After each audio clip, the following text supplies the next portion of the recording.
গল্পের আসরবাই অগ্নিলা চ্যানেলে আপনাদের সবাইকে স্বাগত জানাচ্ছি।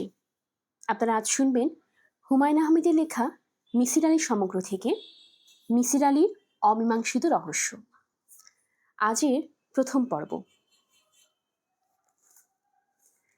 আপনি কি ভূত দেখেছেন স্যার? ইংরেজিতে যাকে বলে স্পিরিট, ঘোস্ট, অ্যাস্ট্রাল বডি, মানে প্রেতাত্মার কথা বলছি, অশরীরী। মিসির আলীর প্রশ্নটির জবাব দেবেন কিনা বুঝতে পারছেন না। কিছু মানুষ আছে যারা প্রশ্ন করে কিন্তু জবাব শুনতে চায় না, প্রশ্ন করেই হড়বড় করে কথা বলতে থাকে। কথার ফাঁকে ফাঁকে আবার প্রশ্ন করে, আবার নিজেই জবাব দেয়।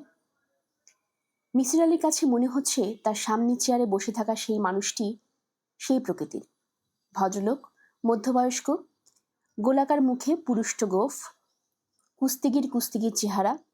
কথার মাঝখানে হাসার অভ্যাস আছে। হাসার সময় কোনো শব্দ হয় না, কিন্তু সারা শরীর দুলতে থাকে। ওসমান গনি নামের এই মানুষটির প্রধান বৈশিষ্ট্য অবশ্য নিঃশব্দে হাসার ক্ষমতা নয়। প্রধান বৈশিষ্ট্য হচ্ছে তার নিচের পাটির একটি এবং ওপরের পাটি দুটি দাঁত সোনা দিয়ে বাঁধানো। যে যুগে রুট ক্যানালিংয়ের মতো আধুনিক দন্ত চিকিৎসা শুরু হয়েছে, সে যুগে কেউ সোনা দিয়ে দাঁত বাঁধায় না। এই ভদ্রলোক বাঁধিয়েছেন। ধবধবে সাদা দাঁতের মাঝে ঝকঝকে তিনটি সোনালি দাঁত। কথা বলছেন না কেন স্যার? ভূত কি কখনো দেখেছেন? জি না, না দেখেই ভালো।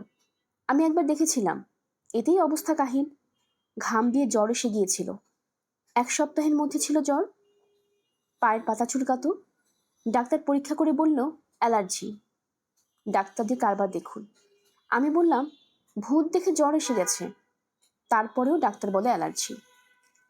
অ্যান্টিহিস্টামিন গিয়েছিল। অ্যান্টিহিস্টামিন কি ভূতের ওষুধ? আপনি বলুন। মিসির আলী বললেন, আজ আমার একটু কাজ ছিল, বাইরে যাব। আপনি বরং অন্য একদিন আসুন, আপনার গল্প শুনবো। 10 মিনিট লাগবে স্যার। ভূতের গল্পটা বলেই চলে যাব। আমার সঙ্গে একটা মাইক্রোবাস আছে। আপনি যেখানে যেতে চান আপনাকে নামিয়ে দিয়ে যাব। Recondition microbus. গত আগস্ট মাসে কিনেছি। 2,25,000 নিয়েছে।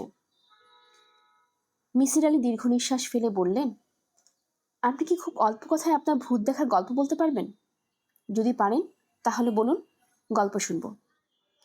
খুব যে আগ্রহ নিয়ে শুনবো তা না। অল্প বয়স্ক ছেলেমেয়েরা ভূতের গল্প খুব আগ্রহ করে শোনে। আমার বয়স 51। তার চেয়েও বড় কথা, ভূত প্রেতের ব্যাপারে আমার উৎসাহ কম। আমারও কম, খুবই কম। গল্পটা বলে চলে যাই স্যার।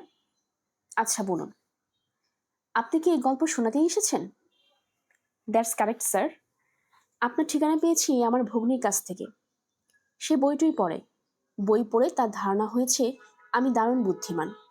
অনেক বড় বড় সমস্যা নাকি সমাধান করেছেন। তখন ভাবলাম যাই, ভদ্রলোককে দেখে আসি। বুদ্ধিমান লোকের সঙ্গে কথা বলেও আনন্দ। গাধা টাইপের লোকের সঙ্গে অবশ্য কথা বলে আনন্দ পাওয়া যায়। যাদের বুদ্ধি মাঝামাঝি, এদের সঙ্গে কথা বলে কোনো আনন্দ নেই। আমি আশায় বিরক্ত হননি তো? না, বিরক্ত হইনি। আপনার কি কোনো সমস্যা আছে? না, কোনো সমস্যা নেই। প্রথম দিন ভূত দুটাকে দেখে ভয় পেয়ে জ্বর হয়েছিল, এখন আর হয় না। প্রায় দেখেন? জি না, প্রায় দেখি না। ধরেন মাসে 2 মাসে একবার। এরা আপনাকে ভয় দেখায়? না, ভয় দেখায় না। গল্পটা তাহলে বলি, সংক্ষেপে করে বলুন। আমার এক জায়গায় যেতে হবে। আপনি স্যার কোনো চিন্তা করবেন না, আমার মাইক্রোবাস আছে। গত আগস্ট মাসে কিনেছি, 98 মডেল। মাইক্রোবাসের কথা আগে একবার শুনেছি। ভূতের কথা কি বলতে চাচ্ছিলেন বলুন। ও হ্যাঁ, আমার হচ্ছে স্যার বিরাট ফ্যামিলি। 5 মেয়ে, সবকটা চেহারা খারাপ। মার মতো মোটা কালো, দাঁত উঁচু, একটারও বিয়ে হয়নি। ওদিকে আবার আমার ছোট বোনটা মারা গেছে। তার 3 মেয়ে 1 ছেলে উঠে এসেছে আমার বাড়িতে। গোদের ওপর বিস্ফোরা। আমার মা এক খালার সঙ্গে থাকেন। বাড়ি ভর্তি মেয়ে। এক গাদা মেয়ে থাকলে যা হয়, দিন রাত ক্যাচ ক্যাচ ক্যাচ। সন্ধ্যার পর থেকে শুরু হয় ভিসিআর। রোজ রাতে এরা 2টা করে ছবি দেখে। আমার মা চোখে কিছুই দেখেন না। তিনিও ভিসিআরের সামনে বসে থাকেন, শব্দ শুনেন, শব্দ শুনেই হাসেন, কাঁদেন। গলার আওয়াজ শুনে বলতে পারেন কে শ্রীদেবী, কে রেখা। এই হলো স্যার বাড়ির অবস্থা। মিসির আলি হতাশ গলায় বললেন, আপনি মূল গল্পটা বলুন। আপনি অপ্রয়োজনীয় কথা বেশি বলছেন। মূল গল্পটা তাহলে বলি। বাড়ির মেয়েগুলোর যন্ত্রণায় আমি রাতে ঘুমাই ছাদের চিলে কোঠায়। ছোট্ট ঘর, খাট আছে, ড্রেসিং টেবিল আছে, শুধু বাথরুম নেই। এই একটা অসুবিধা। আমার আবার ডায়াবেটিস আছে, কয়েকবার প্রস্রাব করতে হয়। ছাদে প্রস্রাব করি। কাজের ছেলেটা সকালে এক বালতি পানি দিয়ে ধুয়ে দেয়। কাজের ছেলেটার নাম হলো ইয়াসিন। প্লিজ গল্পটা তাড়াতাড়ি শেষ করুন। জি স্যার, শেষ করছি। গত বৎসর চৈত্র মাসের 6 তারিখের কথা। রাতে ঘুমাচ্ছি, প্রস্রাবের বেগ হওয়ায় ঘুম ভেঙে গেল।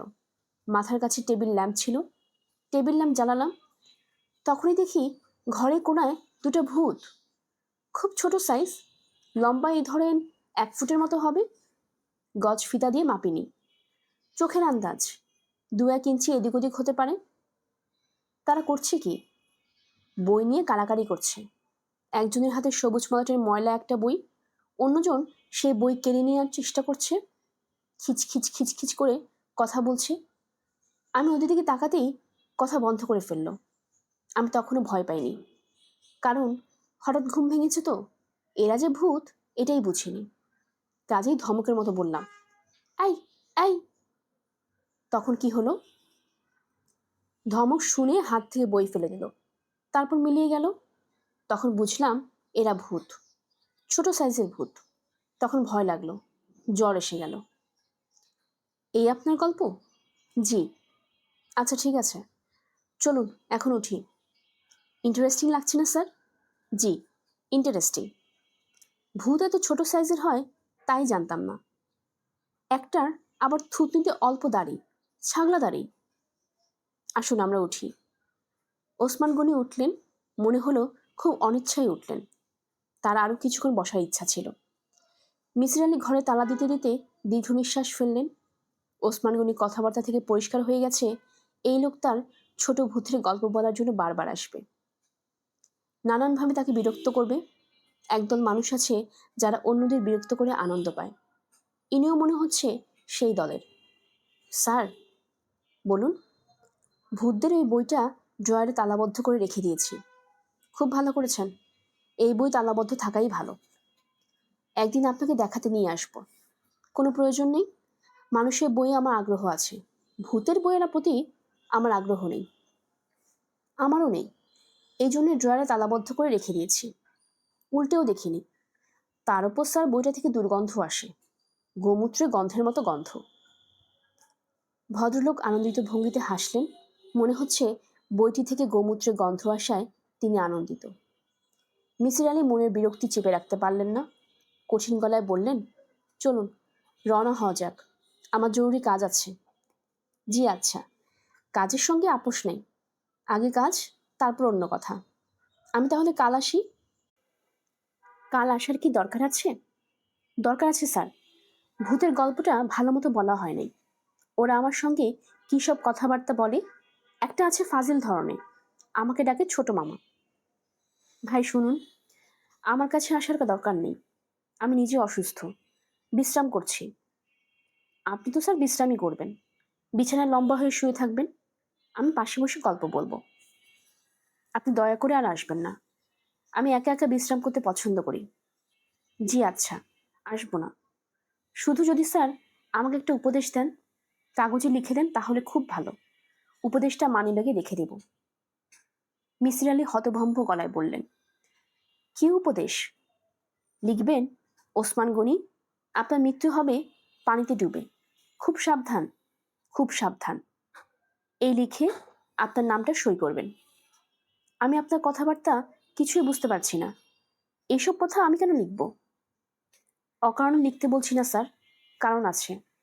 যে ভূতটা আমাকে ছোট মামা ডাকে, সে আমাকে বলেছে আমার মৃত্যু হবে পানিতে ডুবে, আমাকে সাবধান করে দিয়েছে। ভূতের কথা কে বিশ্বাস করে বলেন? কেউ বিশ্বাস করে না, আমিও করি না।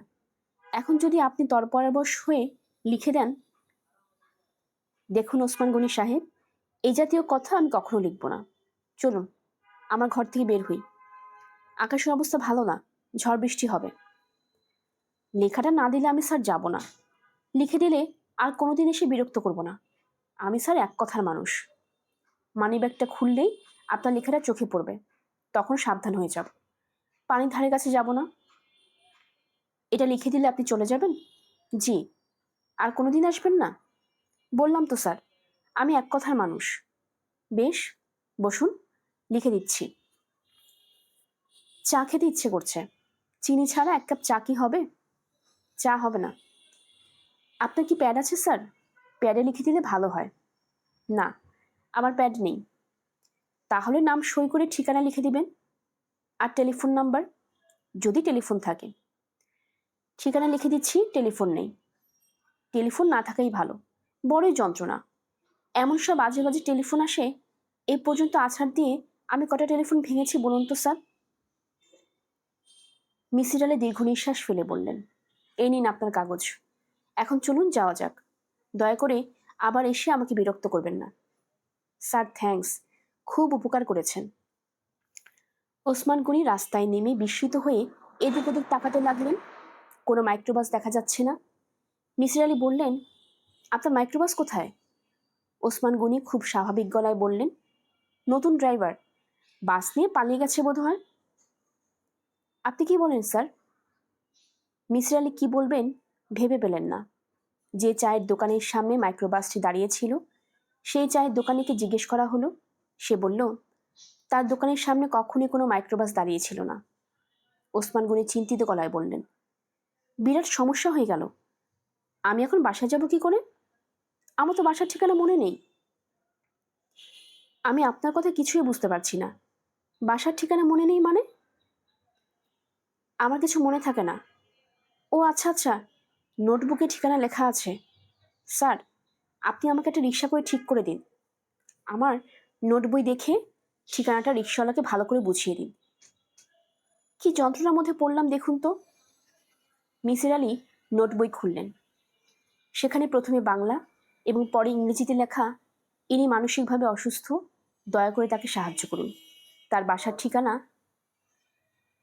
স্যার, ঠিকানাটা লেখা আছে না? আছে। পরের পৃষ্ঠায় ডায়াগ্রাম আছে। ডায়াগ্রাম দেখে রিক্সাওয়ালাকে বুঝিয়ে দিন, ও নিয়ে যাবে। মিসির আলি নোট বই হাতে দাঁড়িয়ে রইলেন। এই জাতীয় ঝামেলায় তিনি আগে পড়েননি। ওসমান গনি নিজেই রিক্সা ডেকে আনলেন। তাকে বেশ উৎফুল্ল মনে হলো। মিসির আলি রিক্সাওয়ালাকে বুঝিয়ে দিলেন কিভাবে যেতে হবে। ওসমান গনি বললেন, স্যার তাহলে যাই। আপনার সঙ্গে কথা বলে ভালো লাগলো। কারোর সঙ্গে কথা বলে আজকাল আরাম পাই না। এই জন্যই ছাদের ঘরে একা একা থাকি। বড় ভালো লাগলো স্যার। তবে সব ভালোর দিকে যেমন মন্দ দিক আছে, এটারও আছে।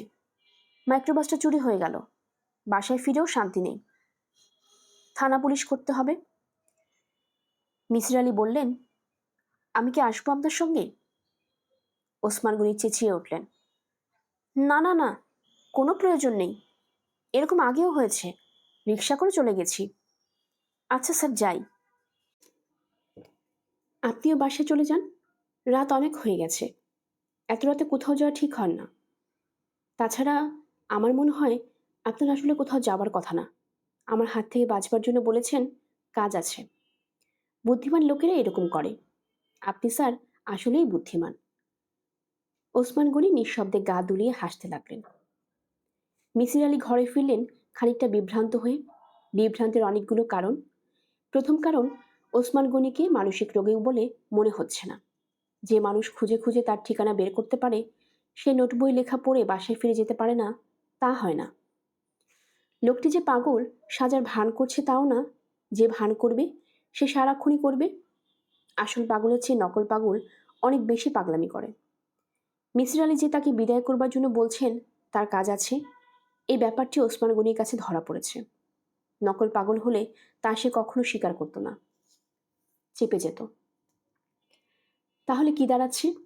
রাতে ঘুমোতে যাবার সময় মিসির আলি বালিশের কাছে রাখা খাতায় পেন্সিলে অস্পষ্টভাবে লিখলেন, নাম ওসমান গনি, বয়স 50-এর কাছাকাছি, বিশেষত্ব 3টি সোনা বাঁধানো দাঁত, হাসেন কোনো রকম শব্দ না করে। 1. কেন এসেছিলেন বুঝতে পারা যাচ্ছে না। 2, অন্যরা দাবি করছে তিনি মানসিকভাবে অসুস্থ, তিনি নিজে দাবি করছেন না।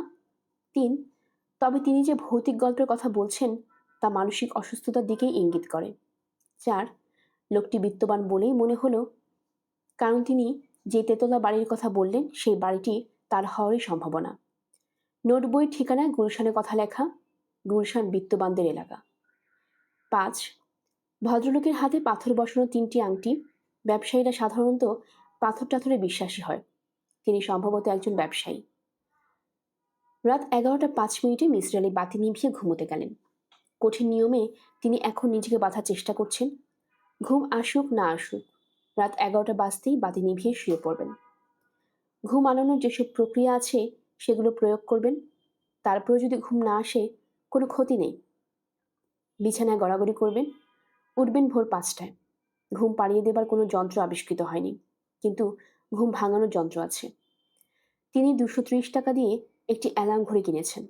এই ঘড়ি ভোর 5টায় এমন হইচই শুরু করে যে কার সাধ্য বিছানায় শুয়ে থাকে।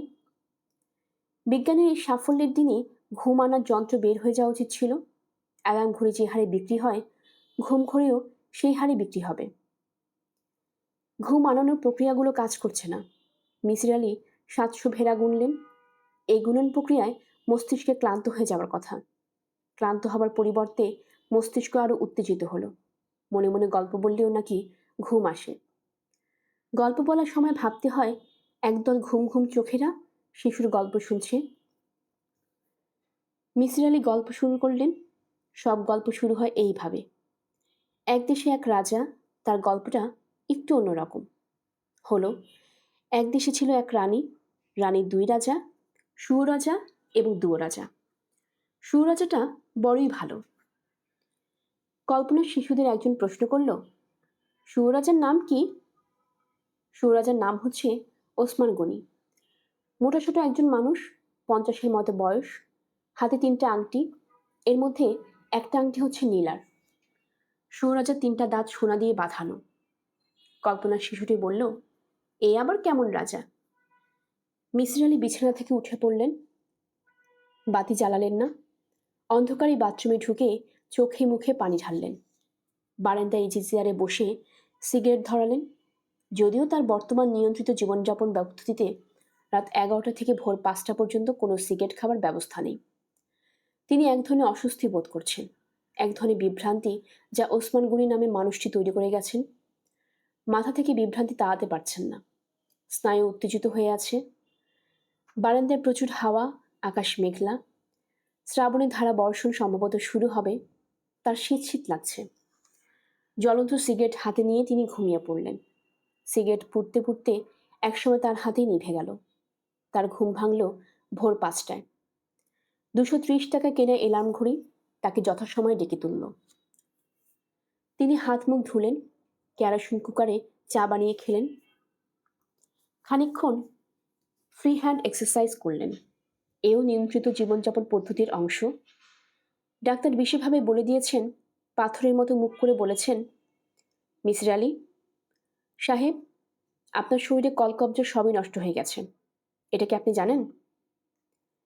মিসির আলি হাসতে হাসতে বললেন, জানি। আরও কিছুদিন বেঁচে থাকতে চান, না এখনই মরে যেতে চান? অল্প কিছুদিন বাঁচতে চাই। কতদিন? এই ধরুন 1 বছর। মিসির আলি ভেবেছিলেন ডাক্তার বলবেন, 1 বছর কেন? ডাক্তার সে প্রশ্ন করলেন না। খসখস করে প্রেসক্রিপশনে একগাদা কথা লিখতে লাগলেন। ভোরবেলা খোলা জায়গায় দাঁড়িয়ে 15 মিনিট ফ্রি হ্যান্ড এক্সারসাইজ হচ্ছে তার একটি। এক্সারসাইজের পর 1 ঘন্টা প্রাতঃভ্রমণের ব্যাপার আছে। ডাক্তার সাহেব লিখে দিয়েছেন, ঝড় হোক, টাইফুন হোক, ভূমিকম্প হোক, 1 ঘন্টা হাঁটতেই হবে। এখন ঝড়, টাইফুন বা ভূমিকম্প কোনোটাই হচ্ছে না। টিপটিপ করে বৃষ্টি অবশ্যই পড়ছে। সেই বৃষ্টি অগ্রাহ্য করে বের হওয়া যায়। ছাতা মাথায় প্রাতঃভ্রমণ মন্দ নয়। সকালবেলা এই বেড়ানোটা তার খারাপ লাগে না। বিচিত্র সব চরিত্র দেখা যায়। একদল মানুষ প্রাতঃভ্রমণকে প্রায় উপাসনার পর্যায়ে নিয়ে এসেছে। উপাসনার যেমন কিছু নিয়ম আছে, এদেরও আছে। আরেক দল আছেন খাদক জাতীয়। ভ্রমণে এক পর্যায়ে বিশাল টিফিন ক্যারিয়ার খুলে হাউ হাউ করে পরোটা গোশত যেভাবে গিলতে থাকেন তাতে মনে হয় তাদের সৃষ্টি করা হয়েছে খোলা মাঠে বসে গোশত পরোটা খাওয়ার জন্য। মিসির আলি বেরোবার মুখে বাধা পেলেন। গেটের কাছে আসতেই ৩০-৩৫ বছর বয়সী এক ভদ্রলোক এসে শীতল গলায় বললেন, আপনি বেরোচ্ছেন? মিসির আলি বিস্মিত হয়ে বললেন, হ্যাঁ। কাল রাতে ওসমান গনি নামে কেউ কি আপনার কাছে এসেছিল? এসেছিলেন। ওই বিষয়ে আপনার সঙ্গে কিছুক্ষণ কথা বলবো। আমি পুলিশের লোক, ইন্সপেক্টর অফ পুলিশ। আমার নাম রকিবউদ্দিন। মিসির আলি সহজ গলায় বললেন, ওসমান গনি কি মারা গেছেন? হ্যাঁ, মারা গেছেন।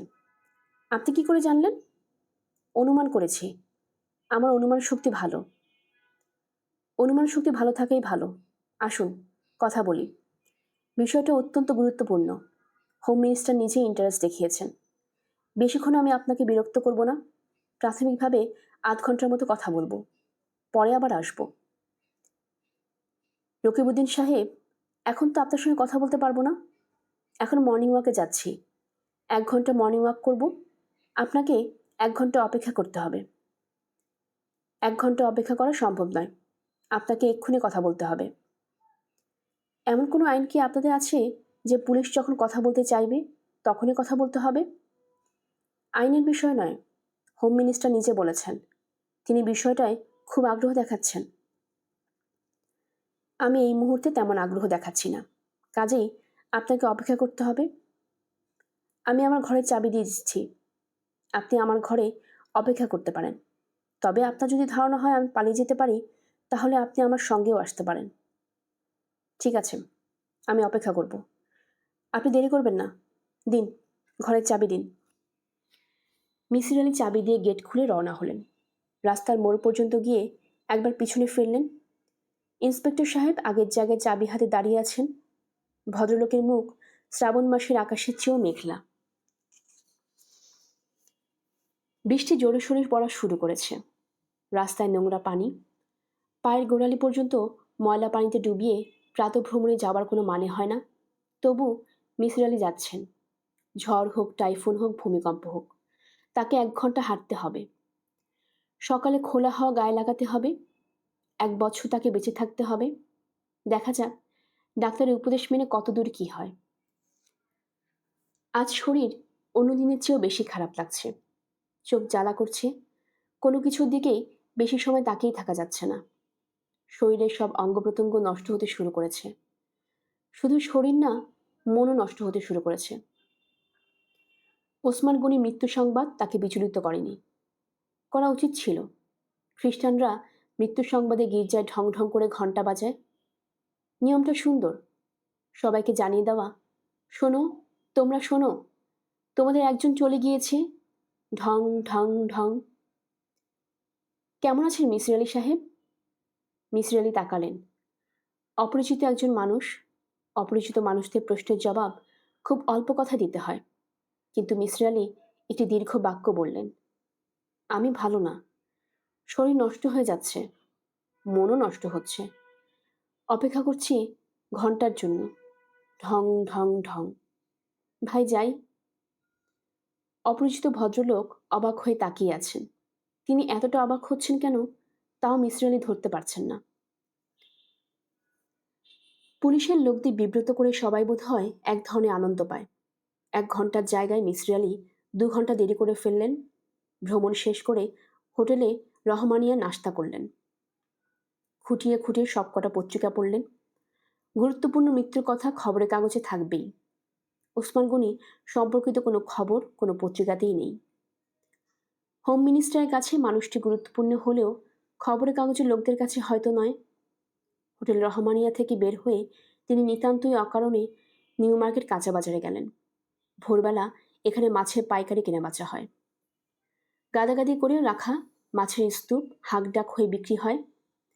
যারা কেনে তারা মুখ কালো করে কেনে, যারা বিক্রি করে তারাও মুখ কালো করে বিক্রি করে। দেখতে মজা লাগে। মিসির আলি ঘরে ঢুকতে ঢুকতে বললেন, ১ ঘন্টা কথা বলেছিলাম, একটু দেরি হলো। ইন্সপেক্টর রকিবউদ্দিন গম্ভীর গলায় বললেন, আপনি ১ ঘন্টা ২৫ মিনিট দেরি করেছেন। বোঝাই যাচ্ছে মানুষটি বিরক্ত। পুলিশের লোকদের বিরক্তি প্রকাশের ভঙ্গি অন্যদের মতো নয়। রকিবউদ্দিন তার বিরক্তি প্রকাশ করছেন ঘন ঘন নিঃশ্বাস ফেলে। রকিবউদ্দিন সঙ্গে আরও একজনকে দেখা যাচ্ছে। সে মনে হচ্ছে পদমর্যাদায় ছোট। ঘরে আরও চেয়ার থাকতেও বসেছে মোড়ায়। তার হাতে কাগজ এবং কলম। মিসির আলি বললেন, আপনারা কি চা খাবেন? চা করি? চা খাবো না, আপনি আমার সামনে বসুন, কথার জবাব দিন। আপনি এমন ভঙ্গিতে কথা বলছেন যেন আমি একজন আসামি। আমি কি আসামি? খুন যখন হয় তখন খুনির পরিচিত সবাইকে আসামি ভেবে নিয়েই পুলিশ এগোয়। ওসমান গনি খুন হয়েছেন? আপনি প্রশ্ন করবেন না। প্রশ্ন করার কাজটা আমি করব। আপনি উত্তর দেবেন। বেশ, প্রশ্ন করুন। আপনি দাঁড়িয়ে না থেকে আমার সামনের চেয়ারটায় বসুন। চেয়ারে না বসে আমি বরং খাটে বসি। পা তুলে বসা আমার অভ্যাস। আপনারা শোবার ঘরে চলে আসুন, আমি খাটে পা তুলে বসবো, আপনারা চেয়ারে বসবেন। রকিবউদ্দিন কঠিন মুখে বললেন, আমি অন্যের শোবার ঘরে ঢুকি না। কথাবার্তা যা হবার এখানেই হবে। বেশ, প্রশ্ন করুন। রকিবউদ্দিনের সঙ্গে লোকটির খাতা এবং পেন্সিল হাতে তৈরি। মনে হচ্ছে শর্ট হ্যান্ড জানা কেউ। আজকালকার পুলিশদের সঙ্গে শর্ট হ্যান্ড জানা লোকজন হয়তো থাকে, মিসির আলি জানেন না। পুলিশের সঙ্গে তার সেরকম যোগাযোগ কখনো ছিল না। প্রশ্নোত্তর শুরু হলো। প্রশ্নের ধারা দেখে মনে হচ্ছে রকিবউদ্দিন দীর্ঘ 1.5 ঘন্টা বসে বসে সব প্রশ্ন সাজিয়ে রেখেছেন। কোনটির পর কোনটি করবেন তাও ঠিক করে রাখা। তবে প্রশ্নগুলোর মধ্যে কোনো প্রাণ নেই। প্রতিটি প্রশ্ন এক ভঙ্গিতে করা হচ্ছে। স্বরের উঠানামা নেই। রোবট গ্রন্থি প্রশ্ন। ইন্সপেক্টর। মিসির আলি সাহেব। জি। আপনি কি করেন? একসময় অধ্যাপনা করতাম, এখন কিছু করি না। কিছু না করলে আপনার সংসার চলে কি করে? আমার সংসার নেই, একা মানুষ, কোনো না কোনোভাবে চলে যায়। একা মানুষদের বেঁচে থাকার জন্য টাকা লাগে, সেই টাকাটা আসে কোত্থেকে? ওসমান গনির মৃত্যুর সঙ্গে আপনার এই প্রশ্নে কোনো সম্পর্ক ধরতে পারছি না। আপনি প্রশ্নের জবাব দিন। আপনাকে সম্পর্ক খুঁজতে হবে না। বাজারে আমার লেখা কিছু বই আছে, পাঠ্য বই। বইগুলো থেকে রয়্যালটি পাই। বাড়ি ভাড়া কত দেন? আগে দিতাম 1500 টাকা, ইলেকট্রিসিটি এবং পানি সহ। এখন কিছু দিতে হয় না। দিতে হয় না কেন?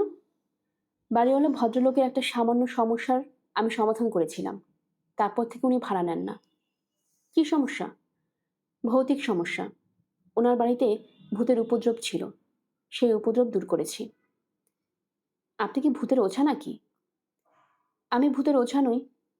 অবশ্য এক অর্থে ভূতের ওঝা বলতেও পারেন। কিছু মনে করবেন না, আপনার প্রশ্নের ধারা আমি বুঝতে পারছি না।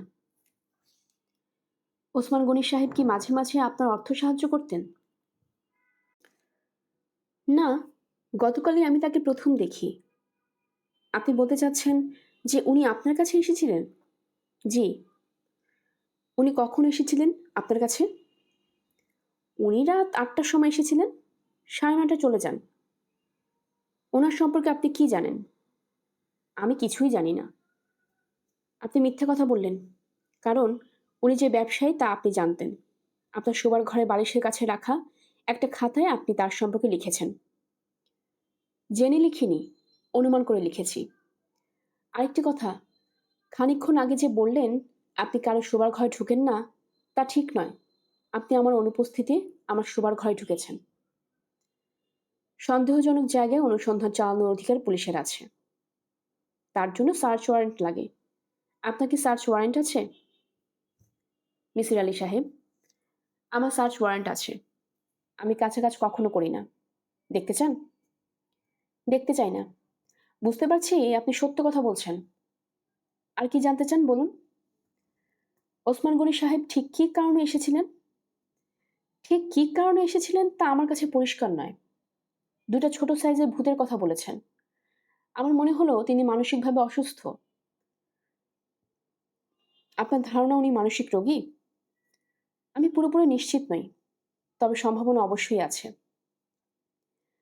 তার হত্যাকারীর নাম কি তিনি আপনাকে বলে গেছেন? সেই নাম বলুন। আপনার কথায় আমি বিস্মিত বোধ করছি। এই ধরনের কোনো কথাই হয়নি। তাছাড়া শুধু শুধু তিনি আমাকে হত্যাকারীর নাম বলতে যাবেন কেন?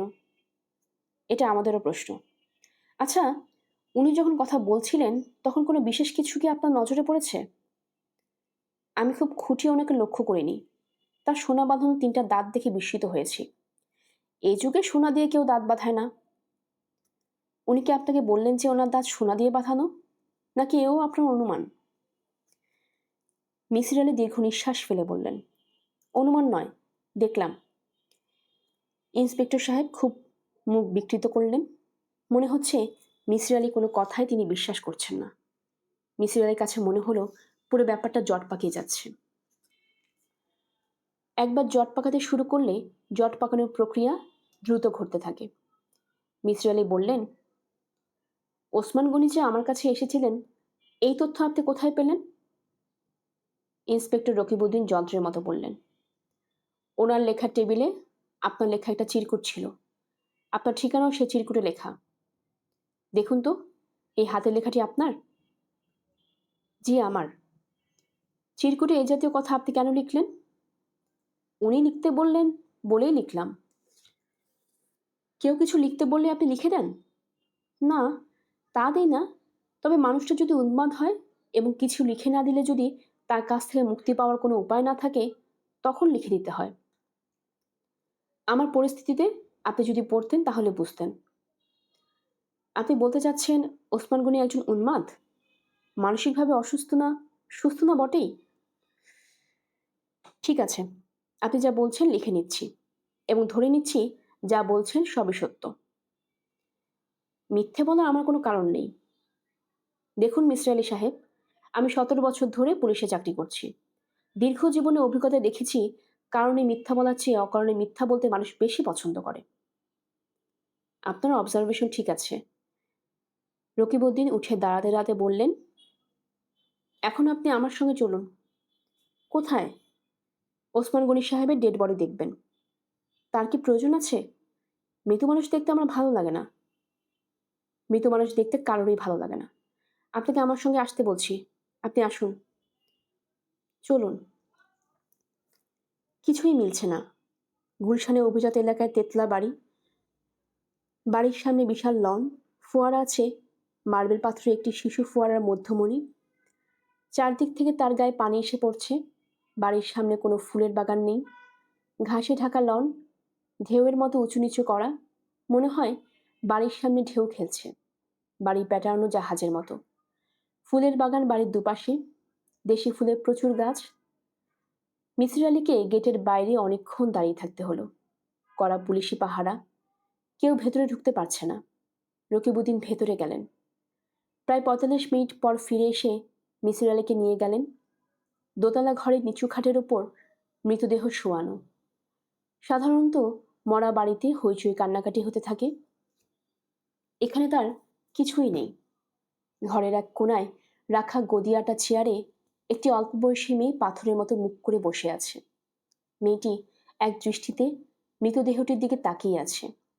মেয়েটির মাথার চুল খুব লম্বা, গায়ে উজ্জ্বল সবুজ রঙের শাড়ি। খাটের এক কোণা যিনি বসে আছেন তিনি সম্ভবত ডাক্তার।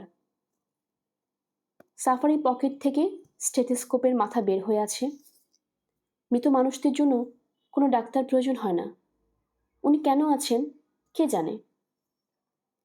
ঘরের ভেতর একজন পুলিশ অফিসার আছেন। তাকে একই সঙ্গে নার্ভাস এবং বিরক্ত মনে হচ্ছে। তিনি স্থির হয়ে ১ সেকেন্ডও দাঁড়াচ্ছেন না। সাধারণত মৃতদেহ চাদরে ঢাকা থাকে। এক্ষেত্রে তা করা হয়নি। মৃতদেহের মুখের ওপর কোনো চাদর নেই। মিসির আলী বিস্মিত হয়ে তাকিয়ে আছেন। তার বিস্মিত হবার সঙ্গত কারণ ছিল। রকিবউদ্দিন বললেন, মিসির আলী সাহেব, ভালো করে দেখুন। উনি কি আপনার কাছে গিয়েছিলেন? না, উনি যাননি। দাঁত দেখার প্রয়োজন আছে? না, দাঁত দেখার প্রয়োজন নেই। যিনি আমার কাছে গিয়েছিলেন তিনি মোটাসোটা ধরনের খাটো মানুষ, গায়ের রং শ্যামলা। যিনি আপনার কাছে গিয়েছিলেন তিনি বলেছেন যে তার নাম ওসমান গনি? জি। গদিতে বসে থাকা মেয়েটি তীক্ষ্ণ গলায় বলল, এখানে এত কথা বলছেন কেন? কথা বলার জায়গার তো অভাব নেই। রকিবউদ্দিন মিসির আলীকে সঙ্গে নিয়ে বের হয়ে এলেন। মিসির আলী বললেন, আমি কি চলে যাব? হ্যাঁ, চলে যাবেন। দরকার হলে আপনার সঙ্গে যোগাযোগ করব। দরকার হবে বলে মনে করছেন? রকিবউদ্দিন ভাবলেশহীন গলায় বললেন, বুঝতে পারছি না। এটা একটা সিম্পল কেস অফ সুইসাইড। বাথরুমের ভেতর তাকে মৃত অবস্থায় পাওয়া গেছে। ভেতর থেকে দরজা বন্ধ ছিল। পুলিশের উপস্থিতিতে দরজা ভাঙা হয়। ও, আত্মহত্যা সম্পর্কে একটা নোট রেখে গেলে আর কোনো সমস্যা ছিল না। নোট টোট নেই, উল্টো আপনার সম্পর্কে আজগুবি কিছু কথা লেখা। আপনার তাহলে ধারণা হচ্ছে কথাগুলো আজগুবি? হ্যাঁ, তাই ধারণা হচ্ছে। পয়সা বেশি হলে মানুষের কিছু কিছু পাগলামি করে। এইসব কিছু করেছেন, একজন কাউকে আপনার কাছে পাঠিয়েছেন। সে গিয়ে বলেছে তার নাম ওসমান গনি। হতে পারে না? হ্যাঁ, হতে পারে। আচ্ছা, আপনি চলে যান। প্রয়োজন হলে আবার যোগাযোগ করব। তবে প্রয়োজন হবে বলে মনে হয় না। এটা একটা আত্মহত্যা। এই ব্যাপারে সবাই স্যাটিসফাইড। ফ্যামিলির তরফ থেকে তাই বলা হয়েছে। পোস্টমর্টেম হবে না? হওয়া তো উচিত। অপঘাতে মৃত্যুর সুরতহাল হতে হয়। তবে এরা হচ্ছে সমাজের মাথা। এদের জন্য নিয়মকানুন ভিন্ন। রকিবউদ্দিন গেট পর্যন্ত মিসির আলীকে এগিয়ে দিলেন। মিসির আলী বললেন, এদের আত্মীয় স্বজন কারোর সঙ্গে কি আমি কথা বলতে পারি? যে বাথরুমে উনি মারা গেলেন সে বাথরুমটা দেখতে পারি? রকিবউদ্দিন বিরক্ত গলায় বললেন, কেন? এমনি, কারণ নেই কোনো। কৌতূহল বলতে পারেন। এইসব বিষয়ে কৌতূহল যত কম দেখাবেন ততই ভালো। বাড়িতে যান, আরাম করে ঘুমান। জি আচ্ছা। সবুজ শাড়ি পরা মেয়েটি কি ওনার আত্মীয়? হ্যাঁ, আত্মীয়। নাদিয়া গনি। রবীন্দ্রসঙ্গীত করেন। নাম জানেন না? না, ওনার সঙ্গে দুটো কথা বলতে পারলে। বাড়ি যান তো, যন্ত্রণা করবেন না। মিসির আলী বাড়ি ফিরে ঘুমিয়ে পড়লেন। অসময়ে দীর্ঘ ঘুম। ঘুম ভাঙল দুপুর 2টার দিকে। খিদে প্রাণ বেরি হয়ে যাচ্ছে। খেতে হবে হোটেলে। বাইরে বেরোবার উপায় নেই। ঝমঝম করে বৃষ্টি পড়ছে। তিনি হাত বাড়িয়ে মাথার কাছে রাখা খাতাটা নিলেন। ওসমান গনি প্রসঙ্গে একটা কথা মনে হয়েছে, কথাটা লিখে রাখা দরকার। পাতা উল্টাতে লাগলেন। ওসমান গনি সম্পর্কে যে পাতায় লিখেছিলেন ওই পাতাটা ছেঁড়া। ইন্সপেক্টর রকিবউদ্দিন পাতাটা ছেড়ে নিয়ে গেছেন। সন্ধ্যার মধ্যে মিসির আলী আরও একটি তথ্য আবিষ্কার করলেন। তার বাড়ি গেটের বাইরে দাঁড়িয়ে একজন কেউ তার উপর লক্ষ্য রাখছে। পুলিশের লোক বলেই মনে হলো। সন্ধ্যার পর ডিউটি বদল হয়, অন্য একজন এলো। বৃষ্টি সমানে পড়ছে। বেচারাকে ছাতা মাথায় হাঁটাহাঁটি করতে হচ্ছে। কে জানে তাকে সারা রাতে এইভাবে কাটাতে হবে কিনা। রাত 9টার দিকে বৃষ্টি একটু ধরে এলে মিসির আলী রাতের খাবার খেতে বের হলেন। ছাতা মাথায় লোকটি নিরীহ ভঙ্গিতে চট করে গলিতে ঢুকে পড়ল। মিসির আলীও সেই গলিতে ঢুকলেন। ভ্যাবাচাকা খাওয়ার লোকটির কাছে গিয়ে বললেন, আপনি কি আমার ওপর লক্ষ্য রাখছেন? সে বেশ কিছুক্ষণ চুপ করে থেকে বলল, জি না স্যার। আপনি পুলিশের লোক তো? জি স্যার, আমি পুলিশের লোক। তবে আমি আপনার উপর লক্ষ্য রাখছি না। বিশ্বাস করুন স্যার। বিশ্বাস করেছি। আমি হোটেল রহমানে ভাত খেতে যাচ্ছি। আপনি আমার সঙ্গে আসতে পারেন। আমি স্যার খেয়ে এসেছি। মিসির আলী লম্বা লম্বা পা ফেলে হোটেলের দিকে রওনা হলেন। তাকে তেমন চিন্তিত মনে হলো না, যদিও চিন্তিত হবার কথা। পুলিশের একজন লোক সারাক্ষণ তার ঘরের দিকে লক্ষ্য রাখবে, এটা স্বস্তিবোধ করার মতো কোনো ঘটনা না। নিতান্ত সম্পর্কহীন একটা লোক তার সম্পর্কে ডায়েরিতে কেন লিখবে? ওসমান গনি সে যে কেনই বা একজন তার সঙ্গে দেখা করতে আসবে?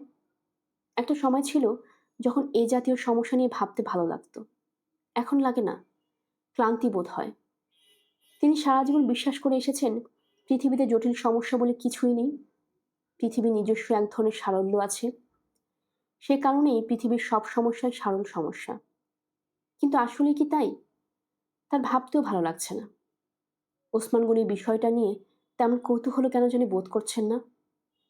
ওসমান গনি ধনবান এবং সম্ভবত ক্ষমতাবান একজন মানুষ ছিলেন। জীবনে যা পাওয়ার সব পেয়ে যাবার পর আত্মহনন করলেন। ঘটনাটা ঘটবার আগেই ছোট্ট একটা রসিকতা করলেন। এর বেশি কি?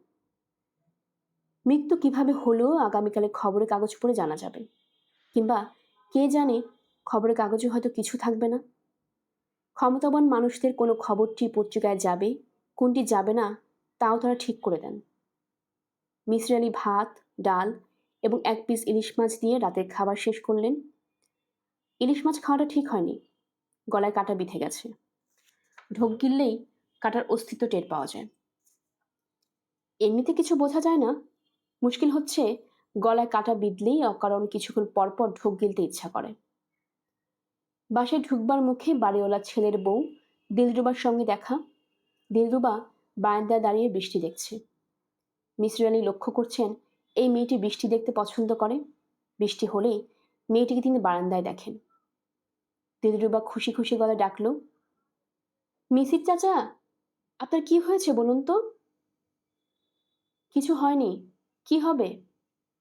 আজ সকালে বাবার সঙ্গে আপনার দেখা হয়েছিল, আপনি বাবাকে চিনতে পারেননি। হড়বড় করে একগাদা কথা বলেছেন। ঘন্টা বাজছে ঢং ঢং ঢং। দিলরুবা খিলখিল করে হাসছে। মেয়েটির হাসি মুখ দেখতে ভালো লাগছে। আপনার শরীর ভালো আছে তো মিসির চাচা? হ্যাঁ মা, শরীর ভালো। তিনি সহজে কোনো মেয়েকে মা ডাকতে পারেন না। এই মেয়েটিকে মা ডেকে ভালো লাগছে। খানিকক্ষণের জন্য হলেও ভুলে গেছেন যে তার গলায় কাঁটা ফুটে আছে। গল্পের আসর বাই অগ্নিলা চাইলে আপনারা শুনছিলেন হুমায়ুন আহমেদের লেখা মিসির আলি সমগ্র থেকে মিসির আলির অমীমাংসিত রহস্য। আজ ছিল এর প্রথম পর্ব। আমাদের গল্প পাঠ আপনার কাছে ভালো লাগলে কাইন্ডলি সাবস্ক্রাইব করবেন, বন্ধুদেরকে জানিয়ে দেবেন, নতুনদের সাথে শেয়ার করবেন। সবাই ভালো থাকবেন। ধন্যবাদ।